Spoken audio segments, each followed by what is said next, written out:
สี่สีสินเทียพระพรบวรแหวนวิเศษอันติเลกันเตโชชัยยาตุภวังชายมังคารังชายามหามงคลมือนี้เม้นวันดีวันดีที่อโมตะโชคตกใบนี้เม้นตกไม่จานขันใบนี้เม้นขันใบแก้วขุนบุมตกแต่งแล้ว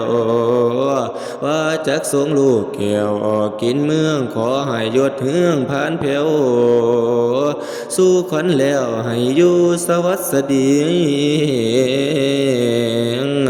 ว่ามาเยอะคนอื่นโอ้โอ้โอ้โอ้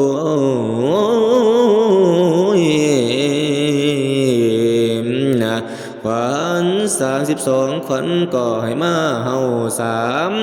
32ขวัญให้ละเขามาโฮมมาสู่สมในเนื้อมาสืบเสื้อในเคียงผ้าผืนลายเสือเจ้าก็มี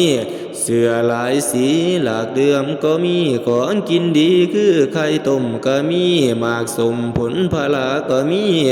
เหล้ายาและกล้วยอ้อยก็มีสังวานซอยเครื่องทะลงก็มีแหวนทำลุงมะฮงสูบสอดก้อยก็มีของดีๆมีหลายหลังทั้งเมียงหมากเขียวแดงทั้งหมากแซงและมันอ่อนกล้วยอ้อยก่อนวางเป็นฐานมันจันหอมรูปไหลมีทั้งหวดดอกไม้สูบเก่าเกศเกษามีทั้งดวงมาลอยหอมหัวเงามีทั้งดอกคัดเข้าบานจุมจีตกแต่งดีจึงได้เสิร์นขวัญเจ้าหมอเท่าเอิ้นจอยจอยขวัญหน่อยให้เต้ามาเต้ามา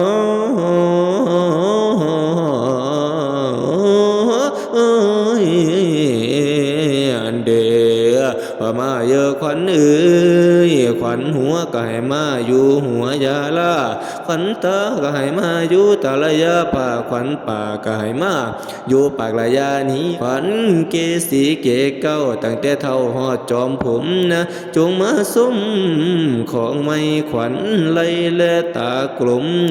มาเชยชมอยู่ในเนื้อมาอยู่เหือในขี้ข้างขวัญตีนและขวัญมือขวัญสายบือและท้องน้อยอย่าคาดคอยให้มาอยู่ประจำตัวว่ามาเยอะคนอื่น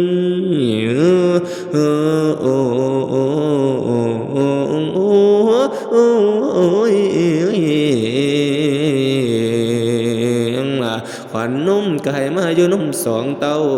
ขวัญเก้าก็ให้มาอยู่เก้าเกษาขวัญขาก็ให้มาอยู่ขาแหลงแงงขวัญแข้งก็ให้มาอยู่แข้งละง้อขวัญคอก็ให้มาอยู่คอกุมป้องขวัญทองและขวัญข้างขวัญเอวบางคิ้วกองขวัญทุกห้องละในตนนี่ว่า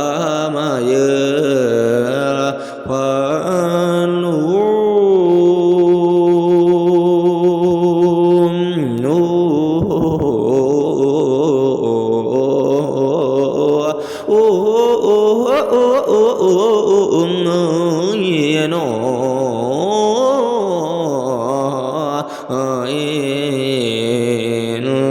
ให้มาอยู่ในสกลกายตราบต่อเท่าอายุเจ้าได้5,000 พวัตรก็ขา